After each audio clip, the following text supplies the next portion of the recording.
of the moon. Nay, said Theoden. In the dark hour before dawn I doubted. But we will not part now. I will come with you, if that is your counsel. I wish to speak with Saruman as soon as may be now, said Gandalf. And since he has done you great injury, it would be fitting if you were there. But how soon and how swiftly will you ride? My men are weary with battle, said the king. And I am weary also, for I have ridden far and slept little. Alas, my old age is not feigned, nor due only to the whisperings of Wormtongue. It is an ill that no leech can wholly cure, not even Gandalf. Then let all who ride with me rest now, said Gandalf. We will journey under the shadow of the evening. It is as well, for it is my counsel that all our comings and goings should be as secret as may be henceforth. But do not command many men to go with you, Theoden. We go to a parley, not to a fight. The king then chose men that were unhurt and had swift horses, and he set them forth with tidings of the victory into every vale of the mark. And they bore his summons also, bidding all men, young and old, to come in haste to Edoras. There, the Lord of the Mark would hold an assembly of all that could bear arms, on the second day after the full moon. To ride with him to Isengard, the king chose Eomer and 20 men of his household. With Gandalf would go Aragorn and Legolas and Gimli. In spite of his hurt, the dwarf would not stay behind. Oh, it was only a feeble blow and the cap turned it, he said. It would take more than such an orc scratch to keep me back. I will tend it while you rest, said Aragorn. The king now returned to the Hornburg and slept. Such a sleep of quiet as he had not known for many years. And the remainder of his chosen company rested also. But the others, all that were not hurt or wounded, began a great labor, for many had fallen in the battle, and lay dead upon the field or in the deep. No orcs remained alive. Their bodies were uncounted, but a great many of the hillmen had given themselves up, and they were afraid, and cried for mercy. The men of the Mark took their weapons from them, and set them to work. Help now, to repair the evil in which you have joined, said Erkenbrand.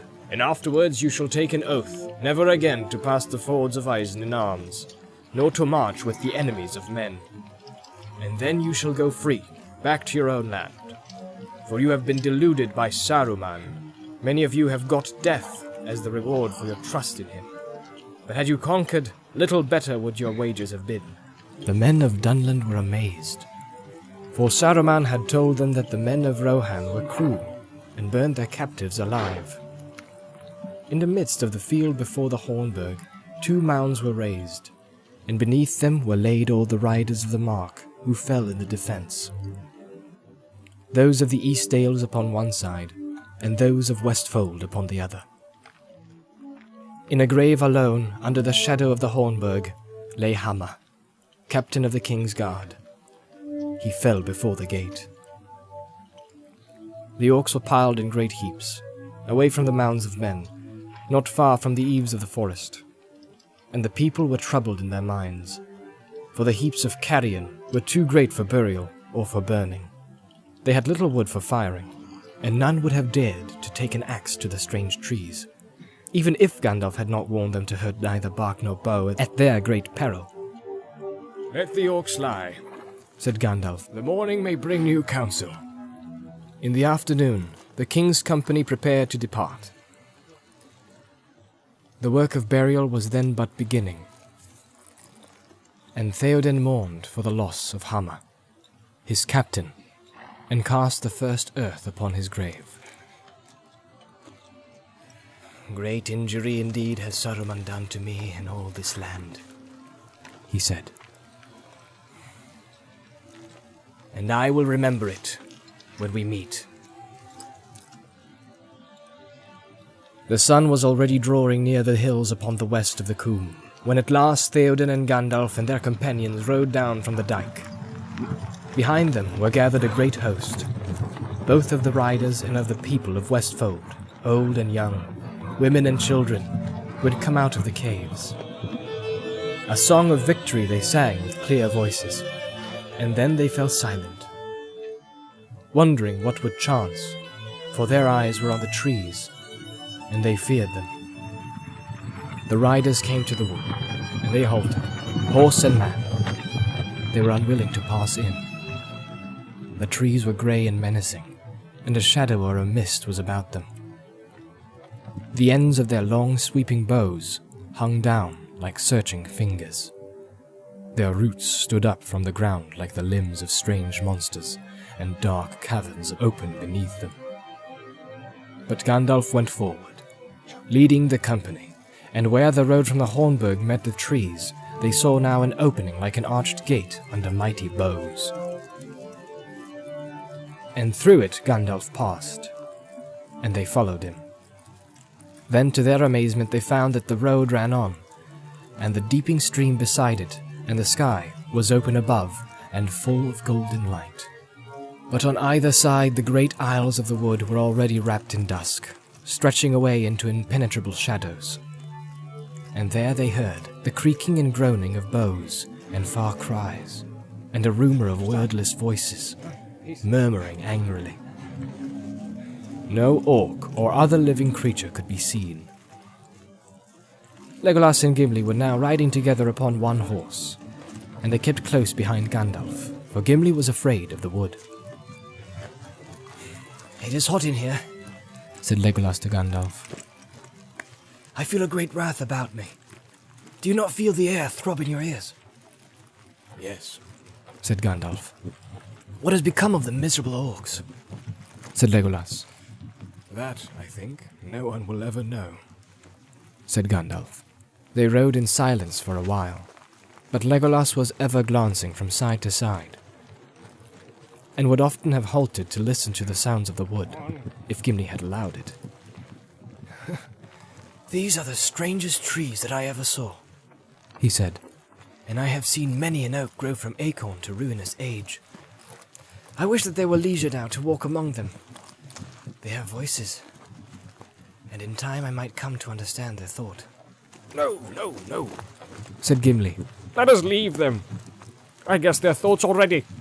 Hatred of all that go on two legs, and their speeches of crushing and strangling. "Not of all that go on two legs," said Legolas. "There I think you are wrong. It is orcs that they hate. They do not belong here, and know little of elves and men. Far away are the valleys where they sprang. From the deep dales of Fangorn is whence they come, I guess." Then that is the most perilous wood in Middle-earth, said Gimli.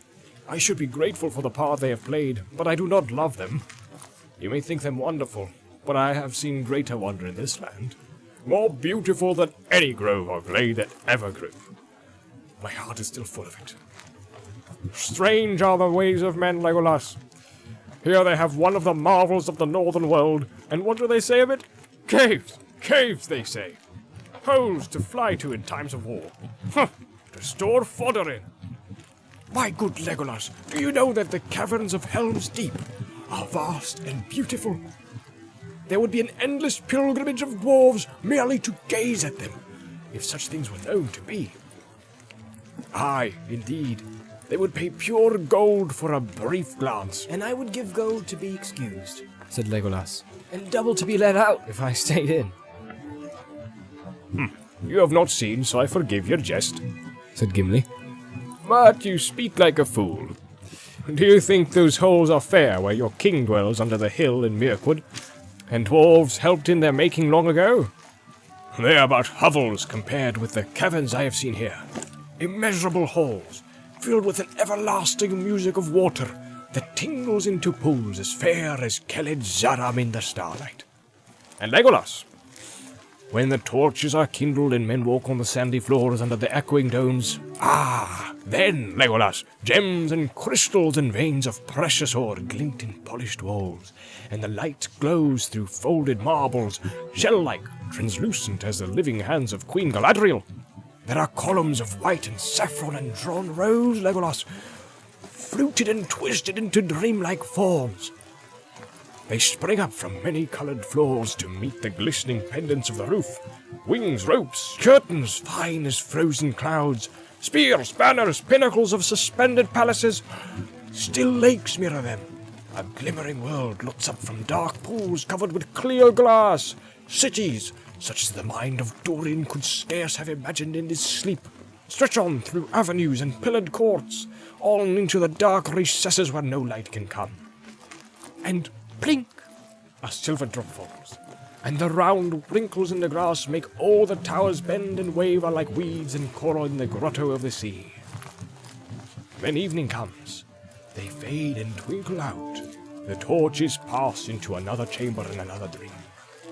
There is chamber after chamber, Legolas, hall opening out of hall, dome after dome, stair beyond stair, and still the winding paths lead into the mountain's heart.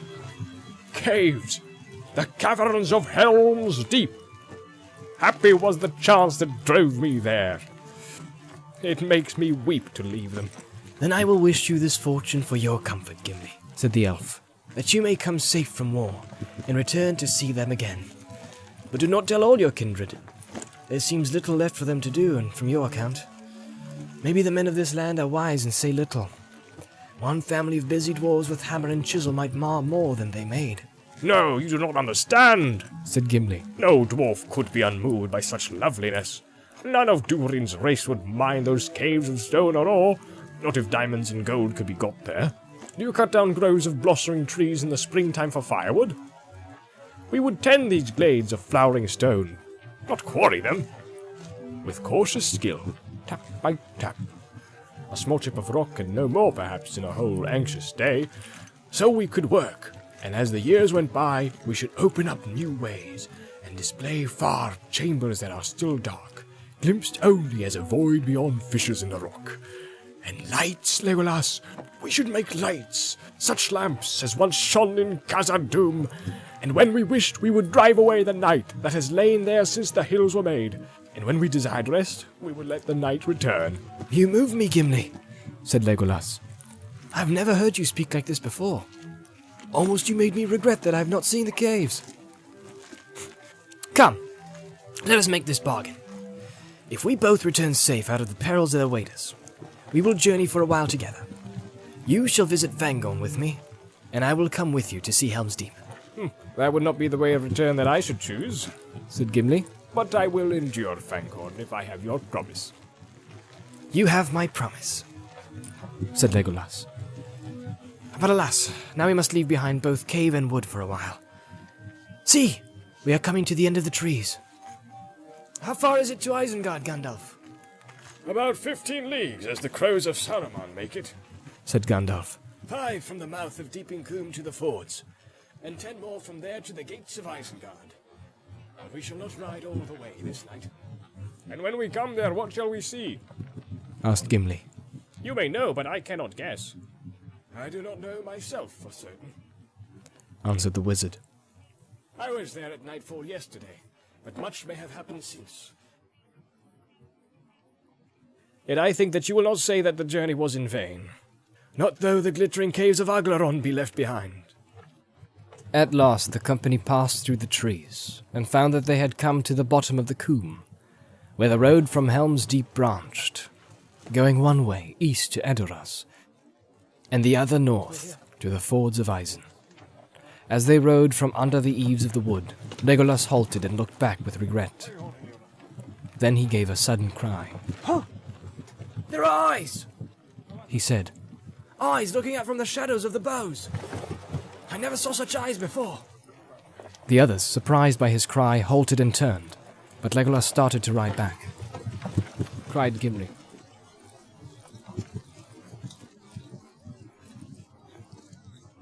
Stay, Legolas Greenleaf, said Gandalf. Do not go back into the wood, not yet. Now is not your time. Even as he spoke, there came forward out of the trees 3 strange shapes. As tall as trolls they were, 12 feet or more in height.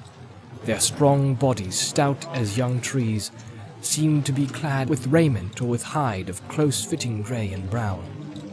Their limbs were long, and their hands had many fingers.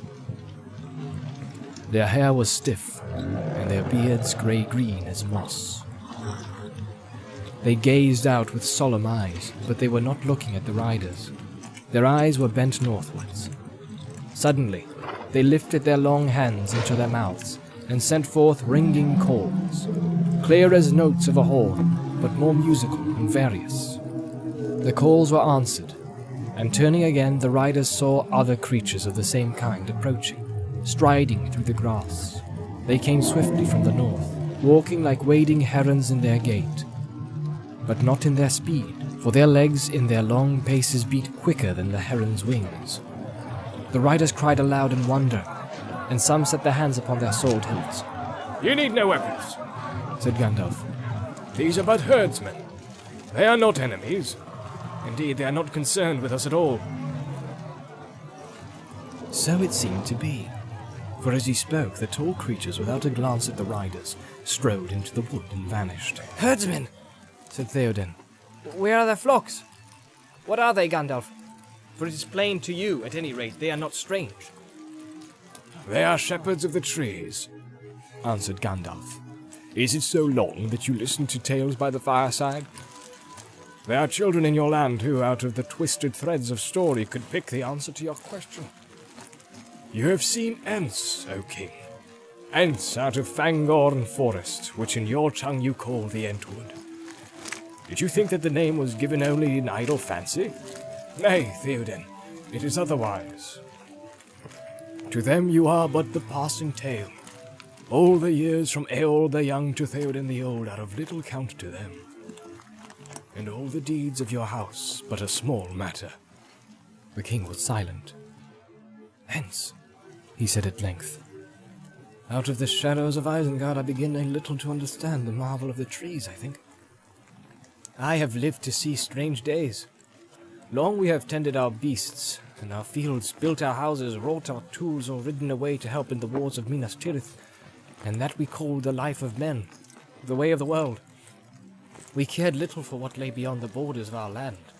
Songs we have that tell of these things, but we are forgetting them, teaching them only to children as a careless custom. And now the songs have come down among us, out of strange places and walk visible under the sun."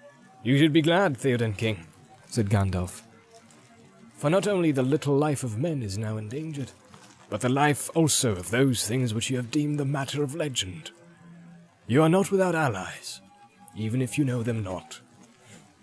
Yet also I should be sad, said Theoden. for however fortune of war shall go, may it not so end that much that was fair and wonderful shall pass forever out of Middle-earth? "It may," said Gandalf. "The evil of Sauron cannot be wholly cured, nor made as if it had not been. But to such days we are doomed. Let us now go on with the journey we have begun." The company turned then away from the coombe and from the wood, and took the road towards the forts. Legolas followed reluctantly. The sun had set. Already it had sunk behind the rim of the world. But as they rode out from the shadows of the hills and looked west to the Gap of Rohan, the sky was still red, and a burning light was under the floating clouds. Dark against it there wheeled and flew many black-winged birds. Some passed overhead with mournful cries, returning to their homes among the rocks. Busy about the battlefield, said Eomer. They rode now at an easy pace, and dark came down upon the plains about them. The slow moon mounted, now waxing towards the full, and in its cold silver light the swelling grasslands rose and fell like a wide grey sea. They had ridden for some 4 hours from the branching of the roads when they drew near to the forts. Long slopes ran swiftly down to where the river spread in stony shoals between high grassy terraces. Borne upon the wind they heard the howling of wolves. Their hearts were heavy, remembering the many men that had fallen in battle in this place. The road dipped between rising turf banks, carving its way through the terraces of the river's edge, and up again upon the further side. There were 3 lines of flat stepping stones across the stream, and between them fords for horses, that went from either brink to a bare eyot in the midst. The riders looked down upon the crossings, and it seemed strange to them, for the fords had ever been a place full of the rush and chatter of water upon stones. But now they were silent. The beds of the stream were almost dry, a bare waste of shingles and grey sand. "It has become a dreary place," said Eomer. What sickness has befallen the river? Many fair things Saruman has destroyed. Has he devoured the springs of Isen too? So it would seem, said Gandalf. Alas, said Theoden. Must we pass this way where the carrion beasts devour so many good riders of the mark? This is our way, said Gandalf. Grievous is the fall of your men. But you shall see that at least the wolves of the mountains do not devour them. It is with their friends, the orcs, that they hold their feast. Such indeed is the friendship of their kind. Come. They rode down to the river, and as they came the wolves ceased their howling and slunk away. Fear fell on them, seeing Gandalf in the moon, and Shadowfax his horse riding like silver. The riders passed over to the islet, and glittering eyes watched them wanly from the shadows of the banks. Look, said Gandalf, friends have labored here. and they saw that in the midst of the Ayot a mound was piled, and set about with many spears. Here lie all the men of the mark that fell near this place, said Gandalf. Here let them rest, Said Eomer. and when their spears have rotted and rusted, long still may their mounds stand, and guard the fords of Isen. Is this your work also, Gandalf, my friend? Said Theoden. you accomplished much in an evening and a night. With the help of Shadowfax, and others, Said Gandalf. I rode fast and far, but here beside the mound I will say this for your comfort. Many fell in the battles of the fords, but fewer than rumour made them. More were scattered than were slain. I gathered together all that I could find. Some men I sent with Grimbold of Westfold to join Erkenbrand. Marshal, Elfhelm, I sent him with many riders to Edoras. Saruman I knew had dispatched his full strength against you, and his servants had turned aside from all other errands and gone to Helm's Deep. The land seemed empty of enemies. But I feared that wolf riders and plunderers might ride nonetheless to Meduseld while it was undefended. But now I think you need not fear. You will find your house to welcome your return. And glad shall I be to see it again. Said Theoden. Though brief now, I doubt not shall be my abiding there. With that, the company said farewell to the island and the mound, and passed over the river, and climbed the further bank. Then they rode on, glad to have left the mournful fords. As they went, the howling of the wolves broke out anew. There was an ancient highway that ran down from Isengard to the crossings. For some way it took its course beside the river, bending with it east and then north, but at the last it turned away and went straight towards the gates of Isengard, and these were under mountainside in the west of the valley, 16 miles or more from its mouth. This road they followed, but they did not ride upon it, for the ground beside it was firm and level, covered for many miles about it with short springing turf. They rode now more swiftly, and by midnight the fords were nearly 5 leagues behind. Then they halted, ending their night's journey, for the king was weary. They were come to the feet of the misty mountains, and the long arms of Nan Curunir stretched down to meet them. Dark lay the vale before them, but the moon had passed into the west, and its light was hidden by the hills. But out of the deep shadow of the dale rose a vast spire of smoke and vapour. As it mounted, it caught the rays of the sinking moon, and spread in shimmering billows, black and silver, over the starry sky. What do you think of that, Gandalf? Asked Aragorn. One would say that the Wizard's Veil is burning. Said Eomer. Like this before, rather than smokes. Saruman is brewing some devilry to greet us. Maybe he is boiling all the waters of Isen, and that is why the river runs dry. Said Gandalf. Tomorrow we shall learn what he is doing. Now let us rest for a while, if we can. They camped beside the bed of the Isen River. It was still silent and empty. Some of them slept a little. But late in the night, the watchman cried out, and all awoke. The moon was gone. Stars were shining above, but over the ground there crept a darkness blacker than the night. On both sides of the river it rolled towards them, going northward. Stay where you are. Said Gandalf. Draw no weapons. Wait. It will pass you by. A mist gathered about them. Above them a few stars still shimmered faintly, but on either side there rose walls of impenetrable gloom. They were in a narrow lane between moving towers of shadow. Voices they heard, whisperings and groanings, and an endless rustling sigh. The earth shook under them. Long it seemed to them that they sat and were afraid. But at last the darkness and the rumour passed, and vanished between the mountains' arms. Away south upon the Hornberg, in the middle night, men heard a great noise, as a wind in the valley, and the ground trembled, and all were afraid, and no one ventured to go forth. But in the morning they went out and were amazed, for the slain orcs were gone, and the trees also. Far down into the valley of the deep the grass was crushed and trampled brown, as if giant herdsmen had pastured great droves of cattle there. But a mile below the dike, a huge pit has been delved in the earth, and over it stones were piled into a hill. Men believed that the orcs whom they had slain were buried there, but whether those who had fled into the wood were with them, none could say, for no man ever set foot upon that hill. The Death Down it was afterwards called, and no grass would grow there. But the strange trees were never seen in the Deeping Combe again, and had gone far away to the dark dales of Fangorn. Thus they were revenged upon the orcs. The king and his company slept no more that night, but they saw and heard no other strange thing, save one. The voice of the river beside them suddenly awoke. There was a rush of water hurrying down among the stones, and when it had passed, the Eisen flowed and bubbled in its bed again, as it had ever done. At dawn they made ready to go on. The light came grey and pale, and they did not see the rising of the sun. The air above was heavy with fog, and a reek lay on the land about them. They went slowly, riding down upon the highway. It was broad and hard, and well tended. Dimly through the mists they could descry the long arm of the mountains rising to their left. They had passed into Nan Curunir, the Wizard's Vale.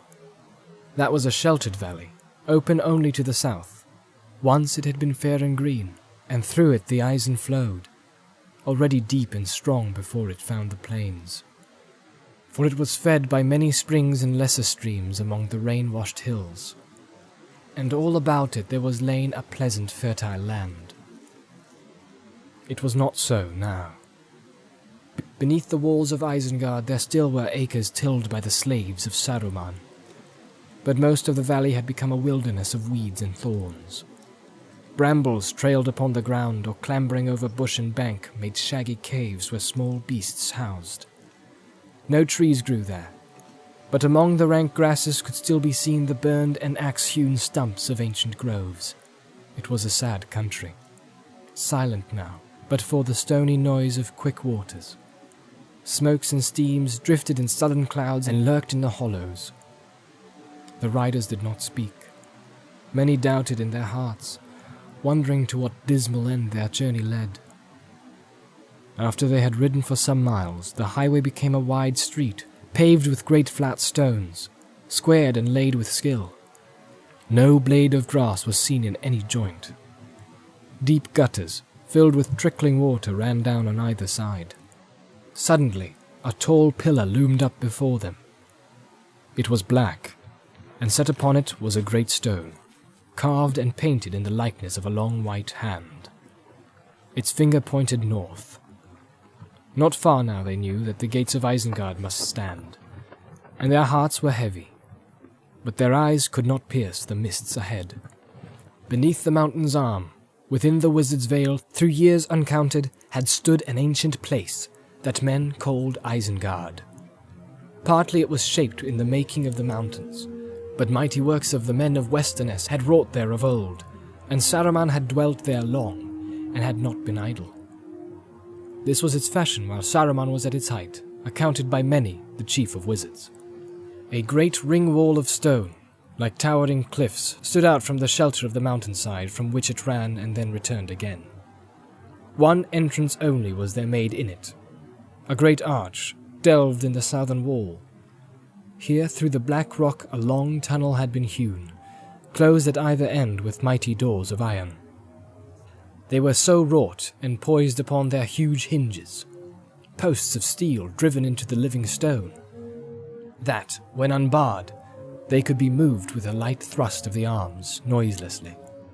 One who passed in and came at length out of the echoing tunnel beheld a plain, a great circle, somewhat hollowed like a vast shallow bowl. A mile it measured from rim to rim. Once it had been green and filled with avenues and groves of fruitful trees, watered by streams that flowed from the mountains to a lake. But no green thing grew there in the latter days of Saruman. The roads were paved with stone flags, dark and hard, and beside their boulders, instead of trees, there marched long lines of pillars, some of marble, some of copper and of iron, joined by heavy chains. Many houses there were, chambers, halls, and passages, cut and tunneled back into the walls upon their inner side, so that all the open circle was overlooked by countless windows and dark doors. Thousands could dwell there, workers, servants, slaves, and warriors with great store of arms. Wolves were fed and stabled in deep dens beneath. The plain, too, was bored and delved. Shafts were driven deep into the ground. Their upper ends were covered by low mounds and domes of stone, so that in the moonlight, the ring of Isengard looked like a graveyard of unquiet dead. For the ground trembled. The shafts ran down by many slopes and spiral stairs to caverns far under. There Saruman had treasuries, storehouses, armories, smithies, and great furnaces. Iron wheels revolved there endlessly, and hammers thudded. At night, plumes of vapor steamed from the vents, lit from beneath with red light, or blue, or venomous green. To the center all roads ran between their chains. There stood a tower of marvelous shape. It was fashioned by the builders of old, who smoothed the ring of Isengard, and yet it seemed a thing not made by the crafts of men, but riven from the bones of the earth in the ancient torment of the hills. A peak and isle of rock it was, black and gleaming hard. 4 mighty piers of many-sided stone were welded into one, but near the summit they opened into gaping horns, their pinnacles sharp as the points of spears, keen-edged as knives. Between them was a narrow space, and there upon a door of polished stone, written with strange signs, a man might stand 500 feet above the plain. This was Orthanc, the citadel of Saruman, the name of which had, by design or chance, a twofold meaning. For in the Elvish speech, Orthanc signifies Mount Fang, but in the language of the Mark of old, the cunning mind. A strong place and wonderful was Isengard, and long it had been beautiful, and there great lords had dwelt, the wardens of Gondor upon the west, and wise men that watched the stars. But Saruman had slowly shaped it to his shifting purposes, and made it better, as he thought, being deceived. For all those arts and subtle devices for which he forsook his former wisdom, and which fondly he imagined were his own, came but from Mordor, so that what he made was naught, only a little copy, a child's model, or a slave's flattery, of that vast fortress, armory, prison, furnace, of great power, Barad-dûr, the Dark Tower, which suffered no rival, and laughed at flattery, biding its time, secure in its pride and its immeasurable strength. This was the stronghold of Saruman, as fame reported it, for within living memory the men of Rohan had not passed its gates, save perhaps a few, such as Wormtongue, who came in secret and told no man what they saw. Now Gandalf rode to the great Pillar of the Hand, and passed it, and as he did so the riders saw to their wonder that the hand appeared no longer white. It was stained as if with dried blood, and looking closer, they perceived that its nails were red. Unheeding, Gandalf rode on into the mist, and reluctantly they followed him. All about them now, as if there had been a sudden flood, Wide pools of water lay beside the road, filling the hollows and hills went trickling down among the stones. At last Gandalf halted and beckoned to them, and they came, and saw that beyond him the mists had cleared, and a pale sunlight shone. The hour of noon had passed. They were come to the doors of Isengard, but the doors lay hurdled and twisted on the ground, and all about, stone, cracked and splintered into countless jagged shards, was scattered far and wide, or piled in ruinous heaps. The great arch still stood, but it opened now upon a roofless chasm. The tunnel was laid bare, and through the cliff-like walls on either side great rents and breaches had been torn. Their towers were beaten into dust. If the great sea had risen in wrath, and fallen on the hills with storm, it could have worked no greater ruin. The ring beyond was filled with steaming water, a bubbling cauldron, in which there heaved and floated a wreckage of beams and spars, chests and casks, and broken gear. Twisted and leaning pillars reared their splintered stems above the flood, but all the roads were drowned. Far off, it seemed, half veiled in winding cloud, there loomed the island rock. Still dark and tall, unbroken by the storm, the tower of Orthanc stood. Pale waters lapped about its feet. The king and all his company sat silent on their horses, marvelling, perceiving that the power of Sauron was overthrown, but how they could not guess. And now they turned their eyes towards the archway and the ruined gates. There they saw close behind them a great rubble heap, and suddenly they were aware of two small figures lying on it at their ease, grey-clad, hardly to be seen among the stones. There were bottles and bowls and platters laid beside them, as if they had just eaten well, and now rested from their labour. One seemed asleep, the other, with crossed legs and arms behind his head, leaned back against a broken rock and sent from his mouth long wisps of little rings of thin blue smoke. For a moment, Theoden and Eomer and all his men stared at them in wonder. Amid all the wreck of Isengard, this seemed to be the strangest sight. But before the king could speak, the small, smoke-breathing figure became suddenly aware of them, as they sat there silent on the edge of the mist. He sprang to his feet. A young man he looked, or like one, though not much more than half a man in height. His head of brown curly hair was uncovered, but he was clad in a travel-stained cloak of the same hue and shape as the companions of Gandalf had worn when they rode to Edoras. He bowed very low, putting his hand upon his breast. Then, seeming not to observe the wizard and his friends, he turned to Eomer and the king. "Welcome, my lords, to Isengard," he said. "We're the door wardens. Meriadoc, son of Saradoc, is my name, and my companion who, alas, is overcome with weariness, Here he gave the other a dig with his foot. is Peregrine, son of Paladin of the House of Tuke. Far in the north is our home. The Lord Saruman is within, but at the moment he is closeted with one Worm-tongue, or doubtless he would be here to welcome such honorable guests." Doubtless he would. Laughed Gandalf. And was it Saruman that ordered you to guard his damaged doors and watch for the arrival of guests when your attention could be spared from plate and bottle? "No, good sir, the matter escaped him. Answered Merry gravely. He has been much occupied. Our orders came from Treebeard, who has taken over the management of Isengard. He commanded me to welcome the lords of Rohan with fitting words, and I've done my best." And what about your companions? What about Legolas and me? Cried Gimli, unable to contain himself longer. You rascals! You woolly-footed and wool-pated truants! A fine hunt you've led us! 200 leagues through fen and forest, battle and death to rescue you! And here we find you feasting and idling and smoking! Smoking! Where did you come by the weed, you villains? Hammer and tongs, I am so torn between rage and joy that if I do not burst, it will be a marvel! "You speak for me, Gimli, Laughed Legolas. though I would sooner learn how they came by the wine.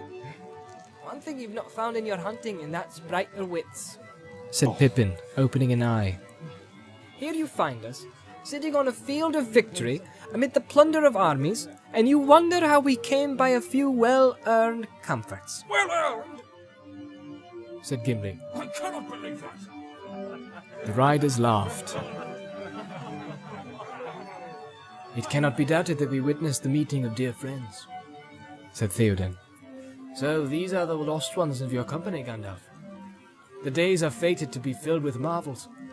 Already I have seen many since I left my house, and now here before my eyes stand yet another of the folk of legend. Are these not the halflings that some among us call the Hobbit land? Hobbits, if you please, lord, said Pippin. Hobbits? Said Theoden. Your tongue is strangely changed, but the name sounds not unfitting, so. Hobbits. No report that I have heard does justice to the truth. Merry bowed, and Pippin got up and bowed low. You are gracious, lord, or I hope that I may so take your words, he said. And here is another marvel. I have wandered in many lands and left my home, and never till now have I found people who knew any story concerning hobbits. My people came out of the north long ago, said Theoden. But I will not deceive you. We know no tales about hobbits. All that is said among us is that far away, over many hills and rivers, live the halfling folk that dwell in holes and sand dunes. But there are no legends of their deeds, for it is said that they do little and avoid the sight of men, being able to vanish in a twinkling, and they can change their voices to resemble the piping of birds. But it seems that more could be said. It could indeed, lord, said Merry. For one thing, said Theoden, I had not heard that they spouted smoke from their mouths. That's not surprising, answered Merry, for it is an art which we have not practiced for more than a few generations. It was Tobold Hornblower, the Longbottom in the South Farthing, who first grew the true pipeweed in his gardens, about the year 1070, according to our reckoning. How old Toby came by the plant... You do not know your danger, Theoden, interrupted Gandalf.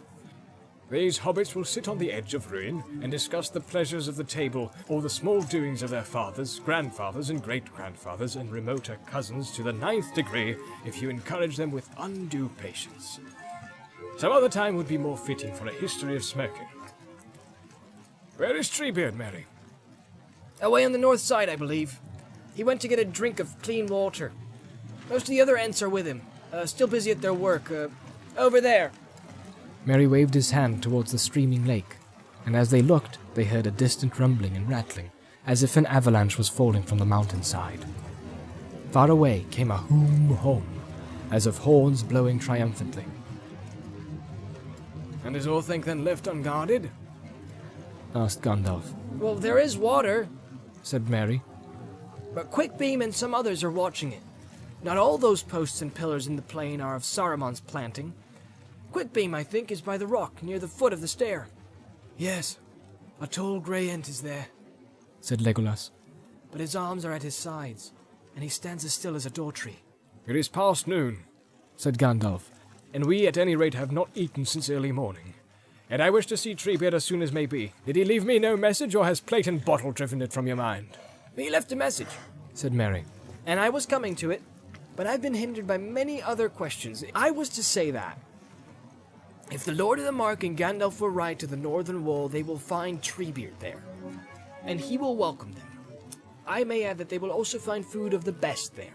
It was discovered and selected by your humble servants. He bowed. Gandalf laughed. That is better, he said. Well, Theoden, will you ride with me to find Treebeard? We must go round about, but it is not far. When you see Treebeard, you will learn much. For Treebeard is Fangorn, and the eldest and chief of the Ents, and when you speak with him, you will hear the speech of the oldest of all living things. I will come with you, said Theoden. Farewell, my hobbits. May we meet again in my house. There you shall sit beside me and tell me all that your hearts desire. The deeds of your grandsires, as far as you can reckon them. And we will speak also of Tobold the Old and his herb lore. Farewell. The hobbits bowed low. So that's the King of Rohan, said Pippin in an undertone. A fine old fellow. Very polite.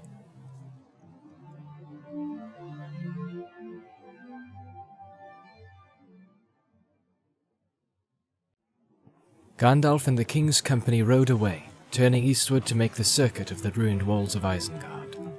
But Aragorn, Gimli, and Legolas remained behind, leaving Arod and Hasufel to stray in search of grass. They came and sat beside the hobbits. Well, well, the hunt is over, and we meet again at last where none of us ever thought to come, said Aragorn. And now that the Great Ones have gone to discuss high matters, said Legolas, the hunters can perhaps learn the answers to their own small riddles. We tracked you as far as the forest, but there are still many things that I should like to know the truth of. And there is a great deal, too, that we want to know about you, said Merry. We have learned a few things through Treebeard, the old Ent, but that is not nearly enough. All in good time, said Legolas. We were the hunters, and you should give an account of yourselves to us first. Or second. Said Gimli. It would go better after a meal. I have a sore head, and it is past midday.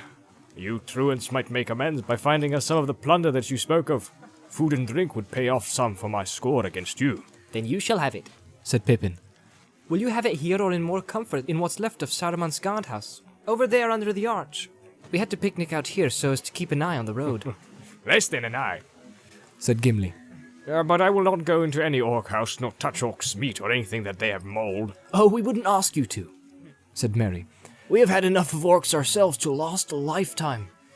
But there are many other folk in Isengard. Saruman kept enough wisdom not to trust his orcs. He had men to guard his gates. Some of his most faithful servants, I suppose. Anyway, they were favored and got good provisions. And pipeweed? Asked Gimli. No, I don't think so. Merry laughed. But that is another story which can wait until after lunch. Well, let's go and have lunch then, said the dwarf. The hobbits led the way, and they passed under the arch and came to a wide door upon the left, at the top of a stair. It opened direct into a large chamber, with other smaller doors at the far end, and a hearth and chimney at one side. The chamber was hewn out of the stone, and it must once have been dark, for its windows looked out only into the tunnel. But light came in now through the broken roof. On the hearth, wood was burning. I lit a bit of a fire, said Pippin. It cheered us up in the fogs. There were a few faggots around, and most of the wood we could find was weight. But there is a great draught in the chimney. It seems to wind away upon the rock, and fortunately it has not been blocked. A fire is handy. I will make you some toast. The bread is 3 or 4 days old, I'm afraid. Aragorn and his companions sat themselves down at one end of the long table, and the hobbits disappeared through one of the inner doors. Luckily, said Pippin, as they came back laden with dishes, bowls, cups, knives, and food of various sorts. And you need not turn up your nose at the provender, Master Gimli, said Merry. It is not orc stuff, but man food, as Treebeard calls it. Will you have a wine or beer? There's a barrel inside there. Very passable. And this is first-rate salted pork. Or I could cut you some rashers of bacon and broil them if you like. I am sorry there is no green stuff. The deliveries have been rather interrupted in the last few days. I cannot offer you anything to follow but butter and honey for your bread. Are you content? Indeed, yes, said Gimli. The score is much reduced. The three were soon busy with their meal, and the two hobbits, unabashed, said to a second time, We must keep our guests company, they said. You are full of courtesy this morning, laughed Legolas. But maybe if we had not arrived, you would already have been keeping one another company again. Maybe, and why not? Said Pippin. We had a foul fare with the orcs and a little enough for days before that. It seems a long while since we could eat to our heart's content. It does not seem to have done you any harm, said Aragorn. Indeed, you look in the bloom of your health. Aye, you do indeed, said Gimli, looking them up and down over the top of his cup. Why, your hair is twice as thick and curly as when we parted. And I would swear that you have both grown somewhat, if that is possible for hobbits of your age. This Treebeard at any rate has not starved you. He has not, said Merry, but Ents only drink. And drink is not enough for content. Treebeard's draughts may be nourishing, but one feels the need of something solid, and even Lambus is none the worse for a change. You have drunk of the waters of the Ents, have you? Said Legolas. Ah, then I think it is likely that Gimli's eyes do not deceive him. Strange songs have been sung of the draughts of Fangorn, said Aragorn. Ents, said Pippin. Ents are all different for one thing. But their eyes are very odd. He tried a few fumbling words that trailed off into silence. Oh well, he went on. You've seen some at a distance already. They saw you at any rate, and reported that you were on the way. And you will see many others, I expect, before you leave here. You must form your own ideas. Now, said Gimli. We are beginning the story in the middle. I should like to tell in the right order, starting with that strange day when our fellowship was broken. You shall have it, if there is time. Said Merry. But first, if you've finished eating, you shall fill your pipes and light up. And then for a little while we can all pretend that we're all back safe at Bree again. Or in Rivendell. He produced a small leather bag full of tobacco. We have heaps of it, He said, and you can all pack as much as you wish when we go. We did some salvage work this morning, Pippin and I. There were a lot of things floating about. It was Pippin who found 2 small barrels, washed up out of some cellar or storehouse, I suppose. When we opened them, we found that they were filled with this. As fine a pipeweed as you could wish for, and quite unspoiled. Gimli took some and rubbed it in his palms and sniffed it. It feels good. And it smells good. He said. It is good, Said Merry. my dear Gimli, it is Longbottom Leaf. There were the Hornblower landmarks on the barrels, as plain as plain. How it came here I